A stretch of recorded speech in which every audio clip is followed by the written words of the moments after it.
Assalamualaikum warahmatullahi wabarakatuh. Perkenalkan, nama saya Sri Rahayu. Saya dari program studi pendidikan ekonomi kelas 4A.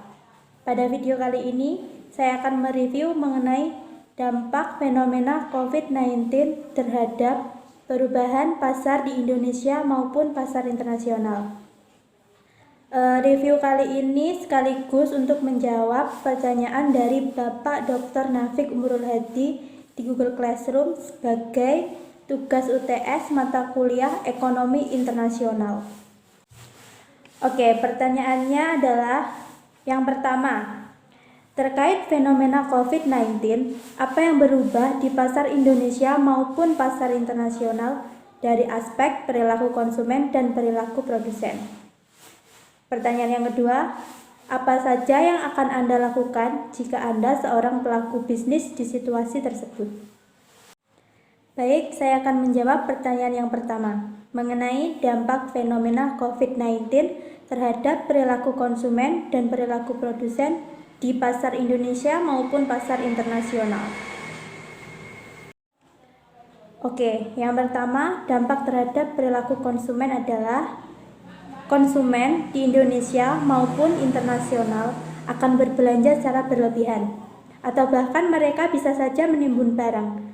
Mengapa demikian?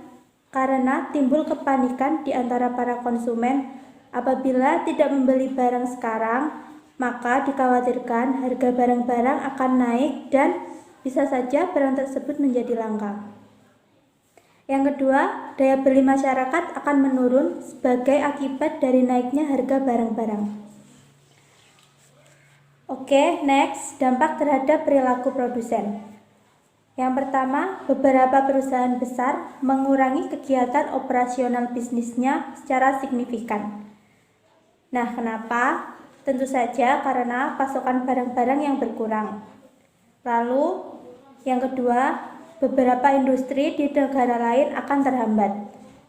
Hal tersebut dikarenakan tidak lancarnya kegiatan ekspor-impor di pasar internasional.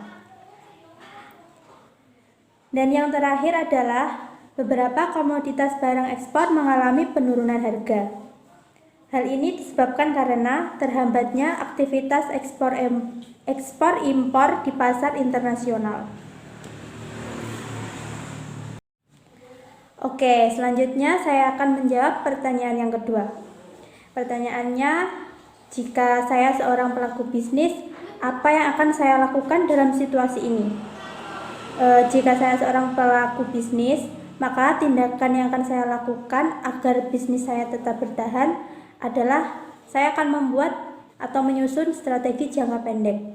Nah, strategi jangka pendek itu meliputi yang pertama adalah dari aspek keuangan. Apa saja? Yang pertama, memastikan saldo dana operasional aman untuk beberapa bulan ke depan. Lalu, membuat perhitungan anggaran dana total pengeluaran operasional, baik yang bersifat rutin dan tetap. Dan yang terakhir, melakukan pengeluaran dengan baik. Misalnya, memprioritaskan biaya-biaya yang penting saja. Lalu yang kedua dari aspek pelanggan dan marketing yaitu pertama, memastikan keamanan pelanggan, misalnya dengan menyediakan tempat cuci tangan. Kedua, mengadakan penjualan online di mana pelanggan tidak perlu keluar rumah untuk membeli barang di toko. Dan yang terakhir dari aspek SDM. Pertama, melakukan edukasi terhadap karyawan tentang pencegahan COVID-19. Kedua, menggunakan sarana teknologi untuk melakukan komunikasi dengan karyawan. Baik, sekian video dari saya. Apabila ada kesalahan, saya mohon maaf. Thanks for watching. Wassalamualaikum warahmatullahi wabarakatuh.